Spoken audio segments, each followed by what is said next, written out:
Ammamma 7th anniversary sale. Win iPhone 17 and 776 crazy gifts. Support చేయండి dosa batter ఫ్రీగా పొందండి.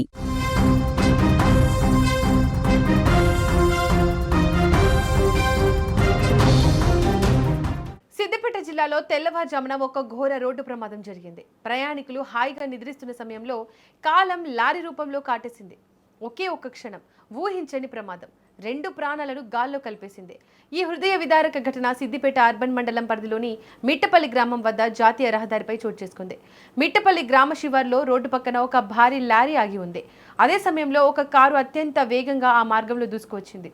Car driver రోడ్డుపై ఆగి ఉన్న లారీని గమనించే లోపే జరగకూడని నష్టం జరిగిపోయింది.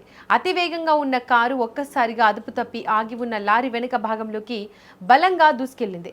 ఈ ఢీకొట్టిన వేగానికి కారు ముందు భాగం మొత్తం లారీ కిందకు ఇరుక్కుపోయింది. కారు టాప్ లేచిపోయింది. సీట్లలో కూర్చున్న వారు కారులోనే నలిగిపోయారు. లారీ కింద కారు ఇరుక్కుపోవడంతో అందులోని ప్రయాణికులు బయటకు రాలేక ఊపిరి ఆడక నరక యాతన అనుభవించారు. ఈ భయానక ప్రమాదంలో కారులో ప్రయాణిస్తున్న ఒక మహిళతో సహా 2 ప్రయాణికులు అక్కడికక్కడే ప్రాణాలు కోల్పోయారు. వారి శరీరాలు కారులోనే తీవ్రంగా నలిగిపోయి రక్తసిక్తమయ్యాయి. కారులో ఉన్న మరో 2 ప్రయాణికులు తీవ్ర గాయాలతో ప్రాణాపాయ స్థితిలోకి వెళ్లారు. ప్రమాదం జరిగిన వెంటనే స్థానికులు పెద్ద ఎత్తున అక్కడికి చేరుకున్నారు. కారులో ఇరుక్కుపోయిన వారిని బయటకు తీసేందుకు స్థానికులు శతవిధాలా ప్రయత్నించారు. తీవ్రంగా గాయపడి నొప్పితో విలవిలలాడుతున్న బాధితులను చూసి స్థానికులు చలించిపోయారు. వెంటనే ఈ సమాచారాన్ని సిద్దిపేట అర్బన్ పోలీసులకు అందించారు. సమాచారం అందుకున్న వెంటనే పోలీసులు సంఘటనా స్థలానికి చేరుకున్నారు. ప్రమాద తీవ్రతను గమనించిన పోలీసులు స్థానికుల సహాయంతో కారులో ఇరుక్కుపోయిన క్షతగాతులను ఎంతో కష్టపడి బయటకు తీశారు. అనంతరం వారిని చికిత్స నిమిత్తం సిద్దిపేటలోని ప్రభుత్వ ఆసుపత్రికి తరలించారు. తీవ్ర రక్తస్రావం కావడం వల్ల గాయపడిన వారి పరిస్థితి కూడా విషమంగా ఉన్నట్లు సమాచారం అందుతోంది. ప్రమాదంలో మరణించిన 2 మృతదేహాలను పోస్టుమార్టం నిమిత్తం మార్చురికి తరలించారు. ఈ ప్రమాదంలో బాధితుల వివరాలను పోలీసులు సేకరించారు.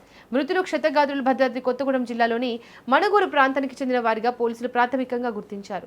వారు ఎక్కడి నుంచి ఎక్కడికి వెళ్తున్నారు అనే కోణంలో పోలీసులు ఆరా తీస్తున్నారు. ఇక స్థానికులు చెబుతున్న వివరాల ప్రకారం కారు చాలా వేగంగా ఉండడమే కాకుండా ప్రమాదం జరిగిన చోట రోడ్డు చాలా ఇరుకుగా ఉంది.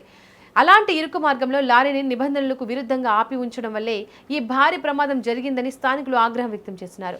హైవేలపై ఎలాంటి సిగ్నల్స్ లేకుండా లారీలను నిలపడం వల్ల ఇలాంటి ఘోరాలు జరుగుతున్నాయని వాహనదారులు ఆవేదన వ్యక్తం చేస్తున్నారు. పోలీసులు కేసు నమోదు చేసుకుని దర్యాప్తు ప్రారంభించారు. మణుగూరులోని బాధితుల కుటుంబ సభ్యులకు సమాచారం అందించారు. ఒకే కుటుంబానికి చెందిన వారు ప్రమాదానికి గురవడంతో మణుగూరులో విషాద ఛాయలు అలుముకున్నాయి.